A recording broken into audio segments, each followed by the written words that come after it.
دليل تطبيقي للتعليم عن بعد هو عنوان جديد للسيد أحمد بن روان. السيد بن روان متحصل على شهادات عليا في ميدان الموارد البشرية.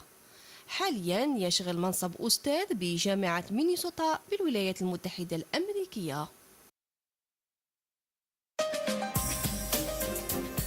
Guide pratique du e-learning, stratégie, pédagogie et conception en utilisant le logiciel Moodle, répond en fait à trois thématiques qui agitent un petit peu le secteur. Par secteur, je veux dire l'entreprise, mais aussi je veux dire l'enseignement supérieur, c'est-à-dire les institutions d'enseignement supérieur. Alors la première question, c'est comment mettre en place une stratégie e-learning. Quels sont les ingrédients qui doivent se réunir pour permettre à l'entreprise ou bien à l'établissement scolaire de mettre en place une stratégie e-learning. La deuxième question, c'est la question de l'ingénierie pédagogique. Vous savez que l'e-learning répond à un certain modèle pédagogique qui est différent du modèle pédagogique classique, ce que les spécialistes appellent le modèle présentiel. Dans le modèle virtuel, il y a bien sûr toute une pédagogie, une stratégie pédagogique qui doit se mettre en place pour permettre à l'apprenant et au professeur de pouvoir communiquer et de pouvoir apprendre. La troisième thématique du livre est bien sûr la qualité et l'évaluation des cours en ligne. Il y a un débat énorme aux USA, mais aussi en Europe et je pense aussi en Algérie, qu'en fait, la qualité des cours e-learning et la qualité des cours online, parfois, n'est pas toujours la même chose, si vous voulez, que la qualité des cours présentiels. Alors, le contenu, en fait, il est facile à présenter puisqu'il suit une logique qui répond à la stratégie elle-même, si vous voulez, de la mise en place des cours en ligne.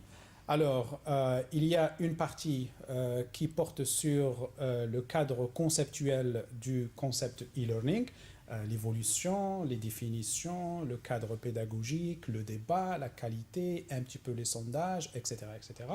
Ensuite, une deuxième partie qui porte sur la stratégie elle-même, comment mettre en place une stratégie e-learning et donc la question de la gestion de la conduite du changement, la question, si vous voulez, de la motivation des employés, la question de la rémunération des gens qui souhaitent se former, qui souhaitent prendre part, si vous voulez, dans la stratégie e-learning est aussi discutée.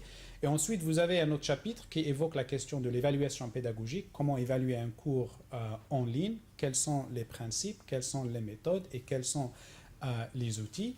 Et enfin, j'ai inclus un exemple de mes propres cours. J'enseigne un cours sur le leadership et j'enseigne aussi un autre cours sur la gestion virtuelle des équipes ou bien la gestion des équipes virtuelles. Et donc, je donne ce cours comme un exemple, comme un modèle.